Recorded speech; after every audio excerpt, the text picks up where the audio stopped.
mind, coach. No sweat. Yeah. Whew. Yeah. I just be talking that good. Still they gon' say that I'm bad.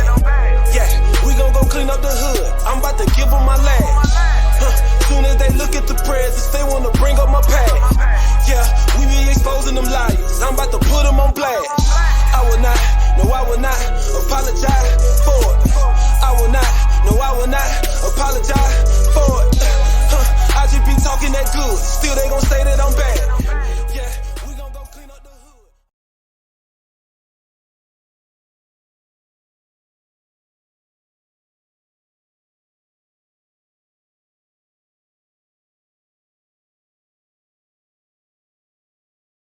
Peace. There you are, yeah. You?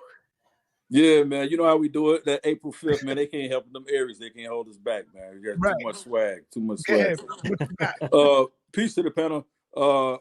Peace to Dr. Reggie, Dr. Carrier, Sister Napa, and of course SANETER, the other brother that left, LaRoche MD as well. I just wanted to say, Richard Carrier, Doctor, that I do take issue right off the bat with quite a few things that you said, but I'm going to be very brief with your question of what your response to the question that Dr. LaRoche asked about you're stating that most of the New Testament is fictional.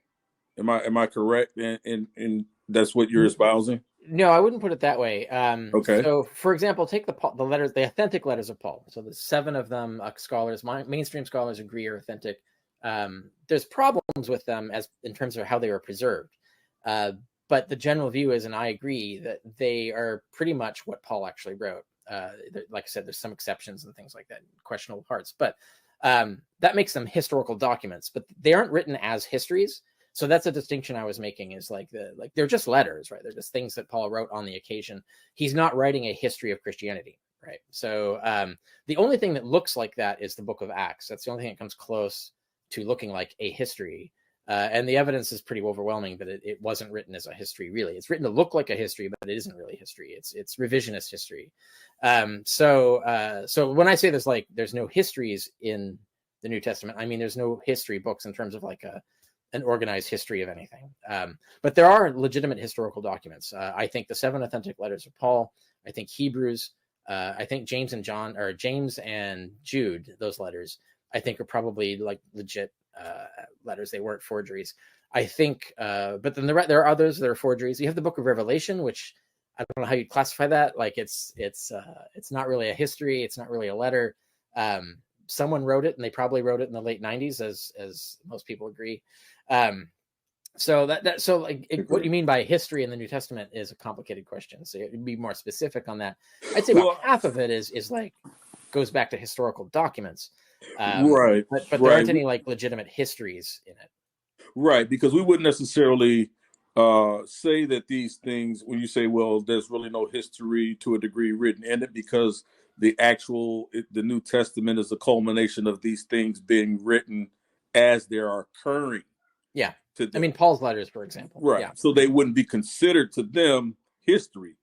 We do consider them historical documents. That's just a technical distinction that I make as a historian. Yeah. Now we do as we're reading them, but at the time they're being written, they wouldn't have been written as historical documents or to have. Right. Paul would not have imagined it being used that way. Yeah. Exactly. But it doesn't dismiss the fact that they did speak about their history of the people who they are. Right. Yeah, most history works that way, right? There's a lot of history that we do by looking at the letters of people written in the time that we want to study. There's probably no historical period that we study where we have documentation where we're not relying on letters written at the time. That's completely legitimate, and that's how a lot of what we know about Christianity, I think the most reliable stuff we know about Christianity comes from the authentic letters of Paul, for example. Right. And I'll end here. So as Paul, I believe in the authentic letters, when he's speaking about, especially in Romans, right? When he's speaking about David, right?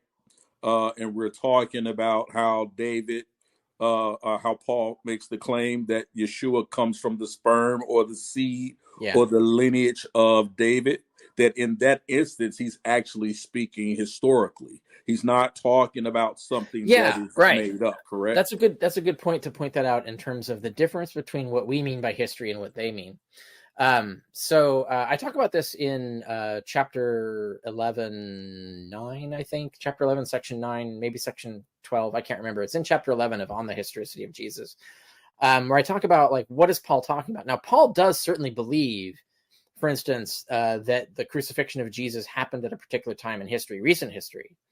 The question is where he thinks that happened, right? Did it happen on earth? Did it happen in a mythical realm? Did it happen somewhere else, right? And so that's the question that I explore in the book.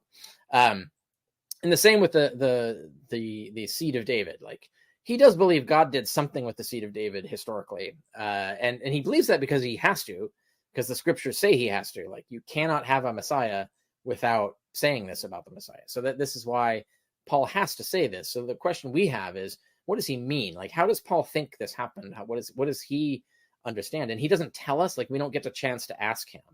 So we have to kind of like reconstruct it from the decisions Paul made. Like, why did he change certain words? Why did he avoid saying certain things? And like, why is he talking this way? And that's where we have to analyze the document to understand how Paul understands history. And that might not be how we understand history. Like, I'm an atheist. People know this. I'm infamously that case. I don't believe that there's a Satan, right? But Paul did. Like, Paul believed that Satan was an actual historical person who had an actual historical war in heaven, right? Like, so that actually happened to Paul. But to us as historians, we don't consider that a historical event. We consider that a mythical event. But the people who believed it did believe it was history. So when we look at like how they're talking about history, we have to kind of like get back behind that. And it's like, yeah, that's how they understood history. But are they referring to anything that's real or just things that they believe? All right. And so that's where it gets complicated. Sorry to cut you off, Dr. Richard. We got to move forward. Hey, I'm from here on.